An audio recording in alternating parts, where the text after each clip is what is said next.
মন্ত্রিসভায় ফের রদবদলের আভাস, আসতে পারে নতুন মুখ, থাকতে পারেন শরিকরাও। প্রধানমন্ত্রী সব জানেন বলছেন মন্ত্রীরা।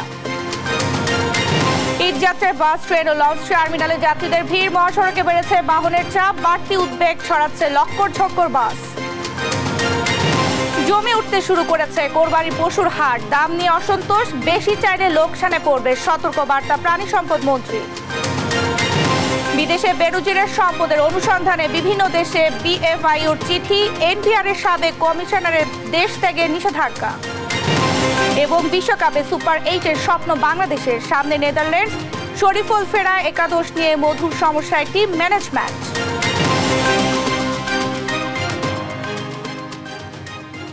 সংবাদ সন্ধ্যায় দেখছিলেন একেএসটিএম টিভির সংবাদ শিরোনাম, সঙ্গে আছে আমি শারমিন নাসি। মন্ত্রিসভায় আবারও রদবদলের আভাস, গুঞ্জন উঠেছে আকার বাড়তে পারে প্রধানমন্ত্রী শেখ হাসিনার ক্যাবিনেটের, আসতে পারে বাদ পড়াদের কেউ, যুক্ত হতে পারে নতুন মুখ, দপ্তর বদল হতে পারে কয়েকজন মন্ত্রীর। কিন্তু আওয়ামী লীগের কেন্দ্রীয় নেতা ও মন্ত্রিসভার সদস্যরা বলছেন এ বিষয়ে তাদের কাছে এখনো কোনো তথ্য নেই, এ বিষয়ে প্রধানমন্ত্রীর সিদ্ধান্তই চূড়ান্ত। জয় যাদবের রিপোর্ট।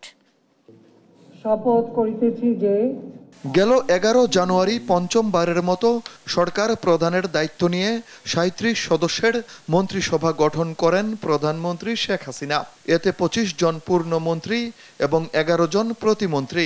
2 মাসের মধ্যেই মন্ত্রিসভার আকার বাড়ান প্রধানমন্ত্রী।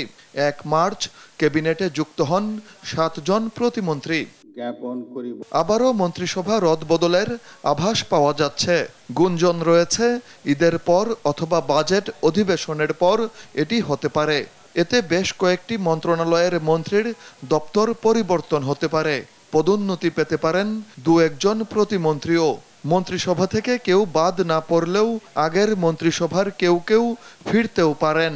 আলোচনায় আছেন 14 দলের শরিক নেতারাও। তবে আওয়ামী লীগের সভাপতিমণ্ডলীর সদস্য এবং মন্ত্রিসভার সদস্যরা বলছেন এমন গুঞ্জন অনেক সময়ই শোনা যায়। এ বিষয়ে নিশ্চিতভাবে কোনো মন্তব্য করা সম্ভব নয়, কারণ এটি একান্তই প্রধানমন্ত্রী শেখ হাসিনার এখতিয়ার। এটি একদমই মাননীয় প্রধানমন্ত্রীর ইচ্ছা অনিচ্ছার উপর নির্ভর করে। কেবল উনিই বলতে পারবে এটা বাড়ছে না কমছে, এটি আমাদের জায়গা থেকে বলার কোনো সুযোগই নেই। মন্ত্রী পরিষদের রদবদল এগুলি এক এক সময় এক একটা গুঞ্জন আসে, এগুলোর কিন্তু কোনো নির্ভরযোগ্যতা নেই। কারণ এর সমস্ত বিষয়টি হলো আমাদের পার্টির সভাপতি এবং মাননীয় প্রধানমন্ত্রী শেখ হাসিনার সিদ্ধান্ত নেবেন। উনি ভালো জানবেন কোনো পরিবর্তন কোনো প্রয়োজন হলে তিনি সিদ্ধান্ত নেবেন, আর সব কিছুই হলো আমাদের কল্পনাপ্রসূত। প্রধানমন্ত্রী ছাড়া 25 মন্ত্রী ও 18 প্রতিমন্ত্রী নিয়ে মন্ত্রিসভার আকার বর্তমানে 44 জনের। এতে 2 জন মন্ত্রী রয়েছেন টেকনোক্র্যাট কোটায়। জয় যাদব, দেশ টিভি, ঢাকা। এবার ঈদযাত্রার খবর। প্রিয়জনের সঙ্গে ঈদ উদযাপনে ঢাকা ছাড়ছেন মানুষ। রাজধানীর বাস, ট্রেন ও লঞ্চ টার্মিনালে ভিড় বেড়েছে। রেলের ঈদযাত্রার প্রথম দিনে শিডিউলে কিছুটা সমস্যা হলেও দ্বিতীয় দিনে তা কাটিয়ে উঠেছে। লঞ্চ টার্মিনালে যাত্রীর চাপ বেশি না থাকলেও বাস টার্মিনালে ভিড় করছেন যাত্রীরা। ঈদযাত্রা নির্বিঘ্ন ও নিরাপদ করতে সব ধরনের ব্যবস্থা নিয়েছেন কর্তৃপক্ষ। বিস্তারিত মাহমুদ হাসানের রিপোর্টে। আগামী সোমবার সারা দেশে উদযাপন হবে পবিত্র ঈদুল আজহা। পরিবারের সাথে ঈদ আনন্দ ভাগাভাগি করতে ঢাকা ছাড়ছে মানুষ। ঈদযাত্রার দ্বিতীয় দিনে যাত্রীর চাপ বেড়েছে ঢাকা রেলওয়ে স্টেশনে। জটিলতা এড়াতে টিকিট দেখিয়ে কমলাপুরে প্রবেশের অনুমতি পাচ্ছেন যাত্রীরা। দিনের শুরু থেকে সময় মতো স্টেশন থেকে বিভিন্ন গন্তব্যে ছেড়ে যায় ট্রেন। এতে স্বস্তি প্রকাশ করেন যাত্রীরাও। আলহামদুলিল্লাহ পাইছি একটা টিকিট, এখন আল্লাহর রহমতে ভালোভাবে পৌঁছাইতে পারলেই এখন অনেক খুশি। আমার অনেক ভালো লাগতেছে নানু বাড়ি যে। অ্যাকচুয়ালি কোনো সমস্যা হচ্ছে না, তো টাইমলি মনে হয় ট্রেন ছেড়ে দিবে। তো 11:30 ট্রেন যদি রাইট টাইমে ছাড়ে তাহলে কোনো ভোগান্তি হবে না ইনশাআল্লাহ। ট্রেনের শিডিউল ঠিক রাখতে সব ধরনের ব্যবস্থা নেওয়ার কথা জানান স্টেশনের ম্যানেজার। প্রত্যেকটা স্টেশনে যেন ওনারা স্বাচ্ছন্দ্যভাবে নিরাপদে ওঠানামা করতে পারেন, সেখানেও একটা বাড়তি সতর্কতা অবলম্বন করতে হচ্ছে আমাদেরকে। যেখানে আগে লাগতো 2 মিনিট, আমরা সেখানে সময় দিচ্ছি 3 থেকে 4 মিনিট। অর্থাৎ যদি 10টা স্টেশন হয়, আমার ওখানে কিন্তু 20 মিনিট চলে যাচ্ছে। তো এসব কারণে যদি কোনো ট্রেন আপনার আধা ঘন্টা 1 ঘন্টা ডিলে হয়, সম্মানিত জাতি সদস্য সেটাকে খুব স্বাভাবিকভাবে ভেবে নেন। দুপুরে ঈদযাত্রা পর্যবেক্ষণে আসেন পুলিশের মহাপরিদর্শক চৌধুরী আব্দুল্লাহ আল মামুন। জানান, টিকিট কালোবাজারি রোধে পুলিশের সাইবার ইউনিট কাজ করছে। টিকিট কালোবাজারি রোধকল্পে রেলওয়ে পুলিশের সাইবার টিম সার্বক্ষণিক সামাজিক যোগাযোগ প্ল্যাটফর্মে মনিটরিং করছে। ইতিমধ্যে রেলওয়ে পুলিশ এবং র্যাব কর্তৃক চিহ্নিত টিকিট কালোবাজারি এবং জড়িতদের গ্রেপ্তার করে আইনের আওতায় আনা হয়েছে। ট্রেনের পাশাপাশি রাজধানীর টার্মিনালগুলোতেও বেড়েছে যাত্রীর চাপ। অভিযোগ পাল্টা অভিযোগ থাকলেও ঘরে ফেরার টিকিট পেয়ে খুশি যাত্রীরা। মাহমুদ হাসান, দেশ টিভি, ঢাকা। ঈদযাত্রার খবর জানাতে রাজধানীর মহাখালী থেকে সরাসরি যুক্ত হচ্ছেন সহকর্মী নিয়াজ মোর্শেদ। নিয়াজ, বাস স্ট্যান্ডে যাত্রীর চাপ কেমন দেখছেন আর সার্বিক চিত্র কেমন দেখছেন আমাদের জানাবেন।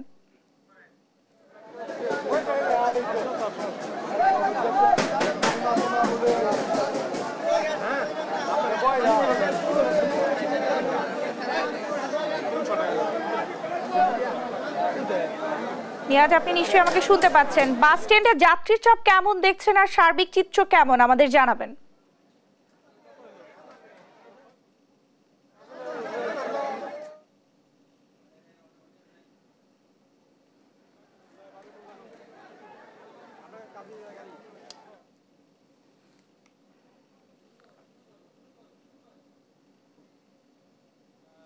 যেমনটি বলছিলেন, আসলে মহাখালী বাস টার্মিনালে কিন্তু আমরা দেখছি আসলে বেশ যাত্রীদের চাপ রয়েছে ঈদে ঘরমুখ।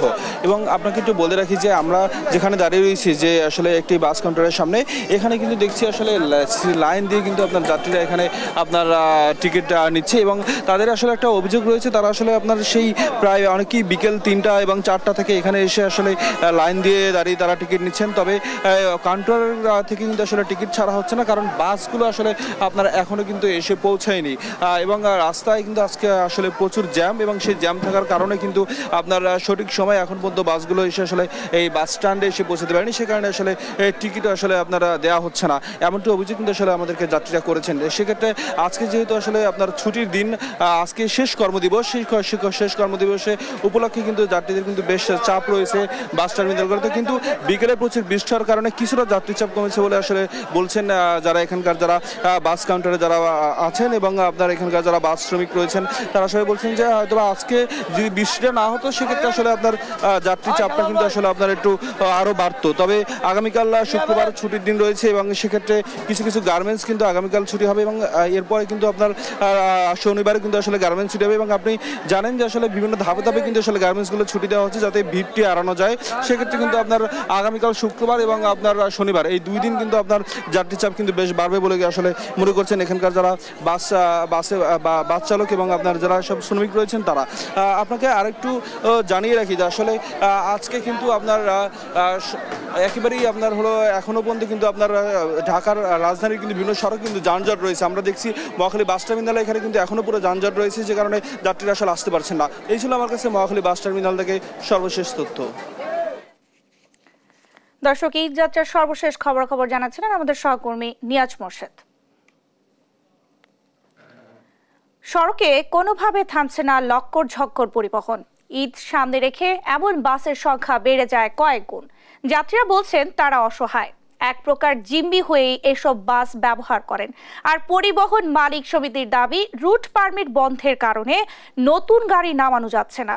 বিশেষজ্ঞদের মন্তব্য, সরকারের সদিচ্ছার অভাবে বন্ধ করা যাচ্ছে না নড়বড়ে বাস। তৌফিক মাহমুদ মুন্নার রিপোর্ট।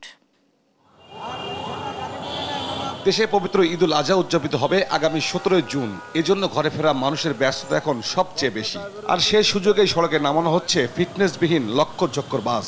প্রতি বছর ঈদ যাত্রায় অনেক প্রাণহানি হলেও এসবে যেন কারোর চোখ নেই। রাজধানীর বিভিন্ন সড়কে ঈদের আগে দেখা মেলে এসব বাসের। বাস বলা হলেও এসব পরিবহনে নেই লাইট। লক্ষ্যযোগ্য অবস্থা আতঙ্ক বাড়ালেও ঝুঁকি নিয়ে চলছে এসব পরিবহন। ঈদ যাত্রায় এই ফিটনেসবিহীন বাস যাবে আবার দূর দূরান্তে। এ বিষয়ে সাধারণ মানুষ যেন অনেকটা অসহায়। কিছু করার নাই, যত খারাপ হোক কিন্তু যাইতে তো বাধ্য, গন্তব্যে তো যাওয়া লাগবে। এইভাবে চলতেছে, মালিকরা তো শুধু টাকা নিয়ে কিছুটা একবার পদক্ষেপ নেয়, দেখা গেল তো 2 দিন পরে আবার যে তাই। যাত্রীরা অভিযোগ করেন পরিবহন মালিকদের কাছে জিম্মি তারা, আর এর জন্য দৃষ্টি আকর্ষণ করেন সরকারের। ফিটনেসবিহীন বাস সবগুলো, আর ঢাকা শহরে প্রতিটা বাসে এইরকম। বাসে অনেক গরম লাগে, মানে যাইতে অনেক কষ্ট। মেট্রো লাইনে যাইতে সুবিধা আছে, কিন্তু সিরিয়াল পাওয়া যাচ্ছে না। অ্যাক্সিডেন্ট তো ভয় আমাদের অবশ্যই, কিন্তু এটা তো দেখতেছে না কেউ এখানে। মানে আমরা কি বলবো এখানে, আমাদের তো আর কিছু বলার নেই। আর পরিবহন মালিকেরা বলছেন ভিন্ন কথা। রুট পারমিট বন্ধ সহ সরকারের পরিকল্পনা বাস্তবায়নের দুর্বলতাকে দায়ী করলেন তারা। নতুন গাড়ি দিয়ে পুরান গাড়ি উঠাই দিতে হবে, এটা শুধু বললে তো হবে না। সবাই শুধু বলেই শেষ করতেছে, আমাদেরকে দোষারোপ করে এটাকে পার পাচ্ছে। শুধু যার যার কর্তব্য থেকে সে কর্তব্য এড়াই যাচ্ছে, শুধু পরিবহন মালিকদেরকে দোষারোপ করে। কিন্তু এটার পরিকল্পনা কোথায়? এটা পরিকল্পনা করতে হলে তো নতুন গাড়ির রোড পারমিট দিতে হবে, এবং প্রয়োজনে ঢাকা শহরে পৃথিবীর উন্নত দেশগুলোতে সব জায়গায় সাবসিডি দিয়ে থাকে। ঢাকা শহরে তো কোনো প্রকার সাবসিডি নেই। তবে লক্ষ বাস 5 বছরে সরিয়ে ফেলা সম্ভব বলে দাবি বিশেষজ্ঞদের। আর না পারা সড়ক পরিবহন মন্ত্রণালয় ব্যর্থ বলে মনে করেন নগরের এই পরিকল্পনাবিদ। সংশ্লিষ্ট মন্ত্রণালয় বিআরটিএ তারা যদি কার্যকর থাকতো তাহলে অবশ্যই লক্ষ বাস তো দূরের কথা, অতিরিক্ত গ্যাস নির্গত হয়, অতিরিক্ত ধোঁয়া নির্গত হয়, বাসও আপনি রাস্তায় দেখতেন না। কিন্তু আমরা ঢাকা শহরেই দেখি একেবারে ছাল নাই, কুকুরের মতো করে বাসগুলো চলছে, কোনো নিয়ম নেওয়ার তোয়াক্কা নাই। 5 বছরই যথেষ্ট। আনিসুল্লাহকে 3.5 বছর এতটাই যথেষ্ট ছিল যে পরবর্তীতে এখনও তার প্রয়াণের অনেক বছর পরেও মানুষ তাকে স্মরণ করে। গেল ঈদের 399 দুর্ঘটনায় প্রাণ হারায় 4 শতাধিক মানুষ। ঈদ আসে ঈদ যায়, কিন্তু সড়ক থেকে সরে না এইসব লক্ষ্যচক্কর ফিটনেসবিহীন বাস। মন্ত্রী বারবার নির্দেশ দিলেও সেদিকে কোনো নজর নেই বাস মালিকদের। আর বিশেষজ্ঞরা দোষ দিলেন সড়ক পরিবহন মন্ত্রণালয়কে। তাদের দাবি, ইচ্ছা থাকলে সব সম্ভব। তৌফিক মাহমুদ মুন্না, দেশ টিভি, ঢাকা। এবার জানাবো ডেটল অ্যান্টিসেপটিক সোপের সৌজন্যে কোরবানির পশুর হাটের খবর। ঘনিয়ে আসছে ঈদুল আজহা, এজন্য পশুর হাটে এখন ভিড়। শেষ মুহূর্তের বেচাকেনায় সরগরম হয়ে উঠেছে হাট, বেড়েছে পশুর সরবরাহ। দাম নিয়ে বিক্রেতাদের রয়েছে মিশ্র প্রতিক্রিয়া। যদিও ক্রেতাদের অভিযোগ গরুর দাম হাঁকা হচ্ছে বেশি। সহকর্মীদের তথ্যচিত্রে শুভশ্রী রায়ের ডেস্ক রিপোর্ট। ক্রেতা বিক্রেতাদের পদচারণায় সরগরম কোরবানির পশুর হাট, চলছে দর কষাকষি। দেখে শুনে ক্রেতারা বেছে নিচ্ছেন পছন্দের পশু। পবিত্র ঈদুল আজহার বাকি আর মাত্র 3 দিন, তাই শেষ মুহূর্তে বাজার ধরতে ট্রাক পিকআপে বাজারে একের পর এক আসছে গরু। গরুর পাশাপাশি উঠেছে ছাগলও। পশু কিনতে বাজারে ভিড় বেড়েছে ক্রেতাদের। বরগুনায় নদীর তীরে বিশাল খোলা মাঠে উঠেছে অসংখ্য গরু। জেলায় এবারও মাঝারি গরুর চাহিদা বেশি থাকায় বড় গরু নিয়ে কিছুটা বিপাকে বিক্রেতারা। তবে গরুর বাজার চড়া বলছেন ক্রেতারা। সুন্দর গরু, ভালোই গরু, কিন্তু গৃহস্থ ছাড়তেছে না। সামনে যে দিনই যায় একটু দাম একটু আরো বেশি বৃদ্ধি হয় মনে হয়। 1,20,000-30,000 টাকা একটা গরুর পিছে খরচা হয়েছে। গরু বলতেছে 80,000-90,000। হ্যাঁ, আমরা তো পুরো এখন ডাউনে আছি। ময়মনসিংহের হাটগুলোতে দাম নিয়ে সাধারণ ক্রেতা বিক্রেতা আর পাইকারদের রয়েছে মিশ্র প্রতিক্রিয়া। বড় গরু তুলনায় এবার মাঝারি ও ছোট সাইজের গরুর চাহিদা বেশি। 1 থেকে 1.5 লাখ টাকার গরু টার্গেট করছেন সাধারণ ক্রেতারা। তবে ন্যায্য দাম পাওয়া নিয়ে শঙ্কায় রয়েছেন বিক্রেতারা। এই গরুটা আমার কেনা আছে 1,20,000, এই গরুর দাম করে আমার 1,60-70। ওই তুলনা হিসাবে যা আশা করছি ওই দাম হইতেছে না। যারা গরু বিক্রেতা তারা দাম বেশি যাচ্ছে। সামনে শুক্রবারের এখানে বড় বাজার, ওই বাজারে বলবে আজকে বলতেছে না। হাটে জাল টাকা শনাক্তে বুথ বসানো সহ ক্রেতা বিক্রেতার নিরাপত্তা নিশ্চিতে বিভিন্ন ব্যবস্থা নেওয়ার কথা জানায় হাট কর্তৃপক্ষ। পর্যাপ্ত ব্যবস্থা রাখছি, ভলান্টিয়ার আছে আমাদের, বাসে সারি বেঁধে ব্যবস্থা দিচ্ছি, তারপরে লাইটিং ব্যবস্থা আছে, মাইকিং ব্যবস্থা আছে। তীব্র গরম উপেক্ষা করে সীমান্তবর্তী জেলা লালমনিরহাটে জমে উঠেছে পশুর হাট। দাম নিয়ে ক্রেতা বিক্রেতার মত পার্থক্য থাকলেও বড় বাড়ি, চাপারহাট, বড় খাতা সহ বড় বড় পশুর হাটে দেখা গেছে ক্রেতাদের উপচে পড়া ভিড়। এসব হাট চলে গভীর রাত পর্যন্ত। 1 বছর থেকে গরু পালিয়ে আজকে আমাদের লস, ফিড ভুসির দাম অনেক বাড়ি গেছে। এত ব্যাপক হারে হাট, তারপরও জায়গার সংকট। সর্বোচ্চ 1,20,000-30,000 ভিতরে এই ধরনের গরুগুলো বেচাকিনি হতেছে। 3 ঘন্টা থেকে ঘুরতেছি, গতবারের তুলনায় এবার অনেক দাম। জেলার হাটগুলোতে অসুস্থ পশু শনাক্ত, সেবা দেওয়া সহ নানা পরামর্শ দেওয়ার কাজ করছে প্রাণী সম্পদ বিভাগ। হাটগুলোতে পশুর পরীক্ষা, স্বাস্থ্য পরীক্ষা এবং তাদের গর্ভ পরীক্ষা সহ অন্যান্য সেবা দেওয়া হচ্ছে, যাতে অসুস্থ কোনো পশু এই হাটগুলোতে বিক্রি না হয় সেগুলো আমরা দেখভাল করছি। জেলার চাহিদা মিটিয়ে এসব হাট থেকে অতিরিক্ত পশু চলে যাচ্ছে রাজধানী সহ দেশের বিভিন্ন জেলায়। শুভশ্রী রায়, নিউজ ডেস্ক, দেশ টিভি। হাটে কোরবানির পশু বেচাকেনার খবর জানাতে রংপুর থেকে যুক্ত হচ্ছেন সহকর্মী রফিকুল ইসলাম। রফিক, কেমন দেখছেন কোরবানির পশুর হাটের পরিস্থিতি, আর সরবরাহ ও দরদাম কেমন, বিস্তারিত জানাবেন। সকাল থেকে আমরা রংপুরের বুড়িরহাট যে গরুর হাট রয়েছে, আমরা সেখানে রয়েছি। বিক্রেতা যারা তারা বলছেন যে গরুর দাম কম, আবার যারা ক্রেতা তারা বলছেন যে গরুর দামটা বেশি। আসলে কেন গরুর দাম কম আবার বেশি, এ নিয়ে আমরা কথা বলেছি ক্রেতা বিক্রেতার উভয়ের সঙ্গে। আমরা যারা বিক্রেতা তারা তাদের সঙ্গে কথা বলে আমরা যেমনটি পেয়েছি, তারা মূলত ফরিয়া শ্রেণীর, অর্থাৎ মাঠ পর্যায়ে যারা কৃষক এবং খামারি, তাদের কাছ থেকে তারা এই গরু নিয়ে এসে বিভিন্ন হাটে বিক্রি করছেন। অর্থাৎ তাদের যে পরিবহন ভাড়া এবং তাদের যে অর্থ লগ্নি, এই দুইয়ের সমন্বয়ে লাভজনক করার কারণেই রংপুরের হাটগুলোতে গরুর দাম কিছুটা বেশি। তাছাড়া যারা আমরা এই হাটে এসে আরেকটি বিষয় দেখেছি, যারা বিক্রেতা এদের প্রায় 70% মানুষই এই ফরিয়া শ্রেণীর, আর যারা 30% খামারি বা কৃষক পর্যায়ে রয়েছে তাদের সঙ্গে আমরা কথা বলেছি। তারা বলেছে যে গোখাদ্যের দাম কিছুটা বেড়ে যাওয়ার কারণে গরুর দামটাও কিছুটা বেড়েছে। তবে গত বছর যে গরু 80,000 টাকায় বিক্রি হয়েছে, এই গরু এবার 1,10,000 বা তার বেশি চাওয়া হচ্ছে এবং 1 লাখের নিচে বিক্রি করা হচ্ছে না। আরেকটি বিষয় আমি আপনাকে বলে রাখি, এই রংপুরের যে 75টা হাট রয়েছে স্থায়ী এবং অস্থায়ী মিলে, এই হাটে কিন্তু দেশি শ্রেণীর গরু অর্থাৎ 1 লাখ টাকা বা 70 থেকে 1,20,000 এরকম গরুর চাহিদাটা অনেক বেশি। এর বিপরীতে আমি যদি আরেকটি তথ্য দিয়ে রাখি যে রংপুর বিভাগে 13,21,000 চাহিদার বিপরীতে এখানে প্রস্তুত রয়েছে 21,52,000। এত সংখ্যক পশুর অতিরিক্ত থাকার পরেও চাহিদাটা থাকার পরেও দামটা অনেক বেশি। একই সঙ্গে যদি আমি বলি যে এখানে যে ছাগল বা খাসি আছে তাদের সেগুলো কিন্তু বিক্রি কম, অর্থাৎ আগামী যে 3 দিন রয়েছে সেই 3 দিনে এই বেচা বিক্রি যেটি আছে সেটি অনেক বাড়বে, এমনটাই প্রত্যাশা করছেন এখানকার যারা বিক্রেতা তারা। তো এই ছিল রংপুর থেকে গরুর বাজারের বা ঈদের বাজারের সর্বশেষ খবর। রফিক, আপনাকে ধন্যবাদ। দর্শক, রংপুর থেকে আমাদের সঙ্গে যুক্ত হয়েছিলেন সহকর্মী রফিকুল ইসলাম, সেখানকার গরুর হাটের খবরাখবর জানাচ্ছিলেন আমাদের। ছলছাতুরি করে কোরবানির পশুর দাম বাড়ালে পরে মাথায় হাত পড়বে বলে মন্তব্য করেছেন মৎস্য প্রাণী সম্পদ মন্ত্রী আব্দুর রহমান। মন্ত্রী জানান, দেশে কোরবানির পশুর চাহিদা আছে 1,07,00,000, সেখানে সরবরাহ আছে 1,30,00,000। এজন্য সরবরাহের ঘাটতি হওয়ার সুযোগ নেই।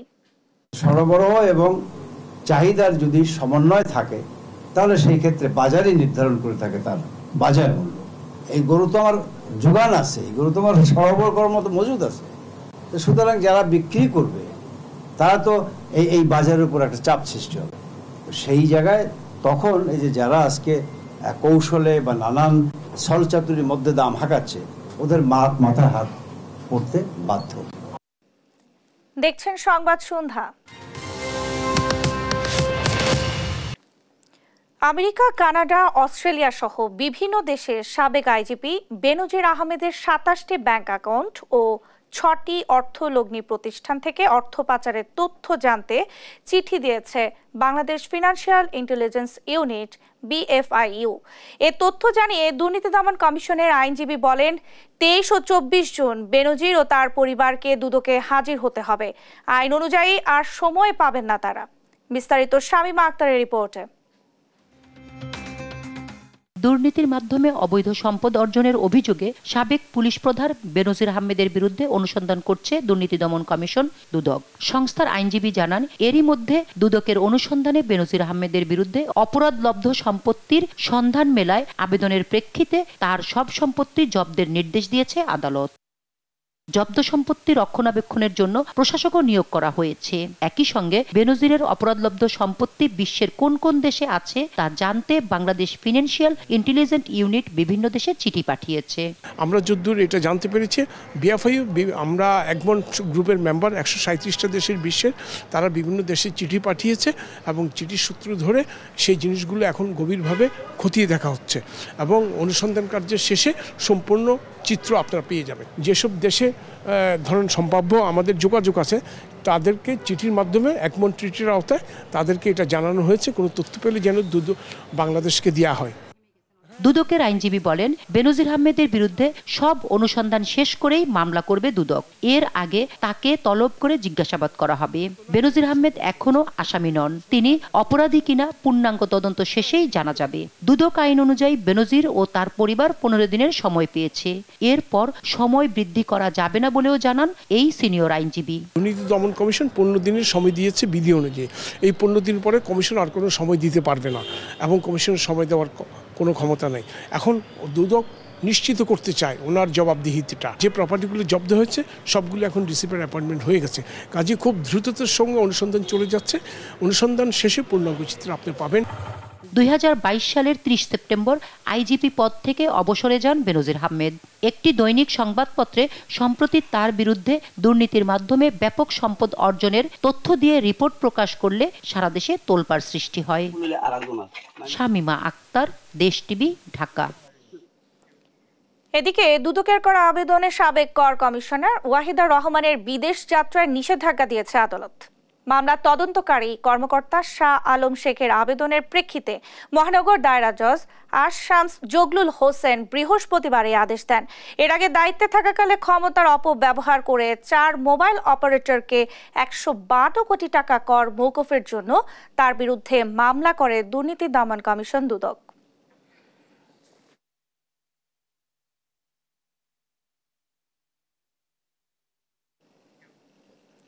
সংসদ সদস্য আনোয়ারুল আজিম আনার হত্যার ঘটনায় ঝিনাইদহ জেলা আওয়ামী লীগের সাধারণ সম্পাদক সাইদুল করিম মিন্টুর 8 দিনের রিমান্ড মঞ্জুর করেছেন আদালত। রিমান্ডে সাইদুল করিম মিন্টু আনার হত্যাকাণ্ডে কিরূপ ভূমিকা ছিল তা বেরিয়ে আসবে বলে মনে করেন ডিবি প্রধান। বিস্তারিত শাহাদাত নিশাদের রিপোর্টে। বৃহস্পতিবার দুপুরে এমপি আনোয়ারুল আজিম আনার হত্যার ঘটনায় ঝিনাইদহ জেলা আওয়ামী লীগের সাধারণ সম্পাদক সাইদুল করিম মিন্টুকে ঢাকার অতিরিক্ত চিফ মেট্রোপলিটন ম্যাজিস্ট্রেট আদালতে হাজির করে 10 দিনের রিমান্ড আবেদন করেন ডিবি পুলিশের সিনিয়র সহকারী কমিশনার মাহফুজুর রহমান। শুনানি শেষে 8 দিনের রিমান্ড মঞ্জুর করে ঢাকার অতিরিক্ত chief metropolitan magistrate Tofazzal Hossain. বিকেলে ডিবি প্রধান সাংবাদিকদের জানান, আনার হত্যাকাণ্ডে মিন্টুর অর্থদাতা ও মদতদাতা ছিলেন কিনা জিজ্ঞাসাবাদে তা বেরিয়ে আসবে। টাকা পয়সা লেনদেন করে থাকেন তাহলেই আমরা ধরে নিতে পারবো যে উনি অবশ্যই এখানে অর্থদাতা অথবা নির্দেশদাতা ছিলেন কিনা, এটা আমরা তদন্তে নিয়ে আসার চেষ্টা করব। পুলিশ রিমান্ডে থাকা আসামি কামাল আহমেদ বাবু ওরফে গ্যাস বাবু মিন্টুর সংশ্লিষ্টতার বিষয়ে গুরুত্বপূর্ণ তথ্য দিয়েছেন বলেও জানান ডিবি প্রধান। বাবু যে কথাটা বলেছেন, তার মোবাইল ফোন 3টায় আখতারুজ্জামান সাহেব নিয়ে গেছেন, তাকে ছবি দেখিয়েছেন, সেটার আমরা তার কাছে জিজ্ঞাসাবাদ করব তিনি কি কারণে এই মোবাইল ফোনগুলি নিয়ে গেলেন। গেল মঙ্গলবার বিকেলে ধানমন্ডি থেকে আওয়ামী লীগ নেতা মিন্টুকে জিজ্ঞাসাবাদের জন্য আটক করে ডিবি পুলিশ। শাহাদাত নিশাদ, দেশ টিভি, ঢাকা। দেখছেন সংবাদ সন্ধ্যা। আমি ডামির সংসদে দেশের মানুষের কোনো সমস্যার সমাধান হবে না দাবি করে বিএনপি স্থায়ী কমিটির সদস্য নজরুল ইসলাম খান বলেছেন, সরকার পতনে ঐক্যবদ্ধ গণ আন্দোলনের কোনো বিকল্প নেই। আর দেশের অর্থনীতি যে ধ্বংসের দ্বার প্রান্তে তা প্রস্তাবিত বাজেটেই বোঝা গেছে। বিজয় নিশ্চিত না হওয়া পর্যন্ত আন্দোলন চালিয়ে যাওয়ার কথাও বলেন মাহমুদুর রহমান মান্না। বিস্তারিত সাইফুল রিপনের প্রতিবেদনে। রাজধানীর ডিআরইউতে প্রস্তাবিত বাজেটের ওপর নৈতিকতাহীন অর্থনীতির সালতামামি শীর্ষক এ সেমিনারের আয়োজন করে নাগরিক ঐক্য। এখন এই বাজেটটা হচ্ছে একটা বাস, আর সাটকিয়া হতে আছে যে বাড়িয়া বাস। বক্তারা অভিযোগ করেন, বর্তমান সরকার দেশকে যে ঋণের জালে জড়াচ্ছে তা ভবিষ্যতের যে কোনো সরকারের জন্য বোঝা হয়ে দাঁড়াবে। সে যে একটা লুণ্ঠনতন্ত্রের উপর নির্ভরশীল, সে যে কেবলমাত্র ব্যবসায়ীদের নয়, জেনারেল আজিজ কিংবা সাবেক আইজিপি বেনজির আহমেদ এদের মতো লোক পুরো রাষ্ট্র প্রশাসনের মধ্যে তৈরি করে রেখেছে। এই লুণ্ঠনতন্ত্র থেকে বেরিয়ে যাওয়া সরকারের পক্ষে অসম্ভব। বিশেষ গোষ্ঠী, বিশেষ কোম্পানিকে তাদের কাছে রাষ্ট্রীয় কোষাগারের টাকা প্রকারান্তরে তাদের হাতে একভাবে তুলে দেওয়া হচ্ছে। বিএনপির স্থায়ী কমিটির সদস্য নজরুল ইসলাম খান বলেন, জনগণের ভোটে নির্বাচিত না হওয়ায় দেশের সংখ্যাগরিষ্ঠ মানুষের সন্তুষ্টির কথা ভাবে না সরকার। রাষ্ট্রীয় ঋণ বেড়ে যাচ্ছে, আমার সহকর্মীরা বলেছেন সুদ, ঋণের সুদ বেড়ে যাচ্ছে এবং আমাদেরকে শোধ করতে হবে। যারাই নিয়ে আসুক, নিয়ে আসা লুট করে পাচার করুক, আলটিমেটলি সেটা আমাদের ঘাড়ে চেপে বসতেছে, আমাদেরকে শোধ করতে হবে। আমাদের দেশটাকে ফতুর করে ফেলা হচ্ছে, আমরা এখান থেকে বাঁচতে চাই। আর বাঁচতে হলে উপেক্ষিত এবং এই বঞ্চিত জনগণ যারা, তাদেরকে জাগ্রত করা এবং তাদেরকে সাথে নিয়ে ঐক্যবদ্ধভাবে গণ আন্দোলনের কোনো বিকল্প নেই। চলমান আন্দোলনে সামনের লড়াইয়ে সবাইকে ঐক্যবদ্ধভাবে অংশ নেওয়ার আহ্বান জানান নাগরিক ঐক্যের সভাপতি। এই বাজেটের মধ্যে যেটা হচ্ছে তা হচ্ছে আমার অর্থনীতি যে ধ্বংসের প্রান্তে এসে দাঁড়িয়েছে তা স্পষ্ট বোঝা যাচ্ছে। অতএব গরিব মানুষ, নিম্নবিত্ত, মধ্যবিত্ত, নিম্ন মধ্যবিত্ত, এমনকি উচ্চ মধ্যবিত্ত, এদের সবাইকে আগামী দিনের এই আন্দোলনে সামিল হতে হবে, তার কোনো বিকল্প নেই। এদিকে জাতীয় প্রেস ক্লাবের সামনে গণতন্ত্র ফোরাম আয়োজিত প্রতিবাদ সমাবেশে বিএনপি নেতারা অভিযোগ করেন, দুর্নীতিবাজদের আশ্রয় প্রশ্রয় দিচ্ছে বর্তমান সরকার। আপনারা বেনজিরদের আশ্রয়দাতা, আজিজের আশ্রয়দাতা, বিচার শুধু তাদের নয়, বিচার হবে বাংলাদেশে এই আওয়ামী লীগ সরকারের মধ্য থেকে যারা নেতৃত্ব দিয়ে দেশকে দুর্নীতিগ্রস্ত করেছেন। আপনার আমলে বেনজির, আজিজের মতো বহু লোক এখনো সরকারে আছে, তাদের বিরুদ্ধে রিটায়ারের আগে ব্যবস্থা আপনাকে নিতেই হবে। সাইফুল রিপন, দেশ টিভি, ঢাকা। দেখছেন সংবাদ সন্ধ্যা।